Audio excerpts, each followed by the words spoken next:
Sveiki, aš esu Sigutė Ach ir šiandien noriu papasakoti apie pirmąją savo kūrybos pamoką, kurią vesiu kūrybinio atsiskyrimo atostogų metu kartu su psichologė Dalia Braziulytė Lynežerio sodyboje. Mes organizuojam plenerą, bet ir ne plenerą, tokias savoieškos atostogas 4 dienų. Ir viena iš tų pamokų bus tiesiog piešti nieko.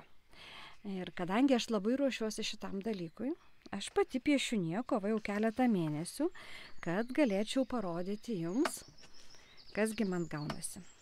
Bocmanai, ir tu atėjai. Čia dar atėjo ir bocmanas, štai. Bocmanai, kriski pievelę. Nuostabus yra dalykas tai, kad mes būsime iš tiesų labai tyroje gamtoje. Va taip va, tarp gėlių, ant suolelio galėsime būti vienatvėje su bloknotais ir kažkokią mažą skiautelę, visiškai nieko nereiškinčią gali būti, kažkoks plemukas, kažkokia tai dėmelė. Užkabina mūsų vaizduotę, netgi pradžioj nieko nematome, tik tai pradedam gal kažką braukyti.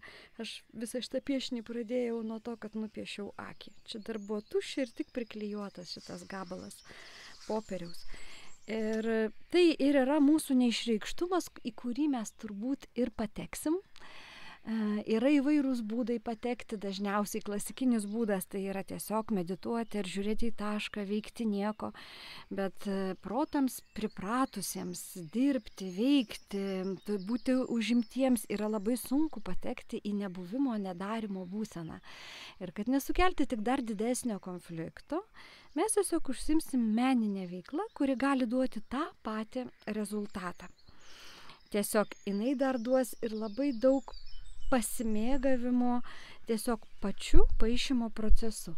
Aš nepažadu, kad jūs sukursit meno kūrinius, bet aš pažadu, kad tas meno kūrimo pojūtis atsiras giliai viduje ir jis duos savus rezultatus.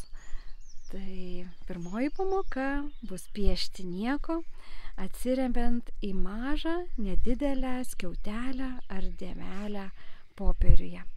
O kaip tas linijas surasti, kokios jos bus, tai čia jau patikėkit, daugybė rašiklių ir daugybė būdų piešti liniją bus pademonstruoti.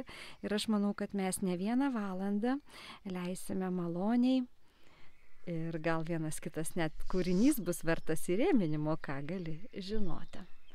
Tai labai jūsų laukiu, tai pirmoji pamoka. Mano meninių pamokų bus 4 ir apie kitas likusias 3 aš neužilgo irgi sukursiu video. Kuo gražiausių jums dienų. Čia buvo Sigutė Ach su kvietimu dalyvauti meninio atsiskyrimo atostogose drauge su Dalia Braziulyte.